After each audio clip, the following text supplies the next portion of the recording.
This is a mini 18th scale Revo, and I'm putting a new, came with this Castle Sidewinder speed controller, and I had to solder the antenna back onto this.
New skid plates for it.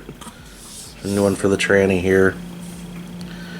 I had to buy the new differential for the rear end. And one of the shafts was missing. I think it was the back one was broken.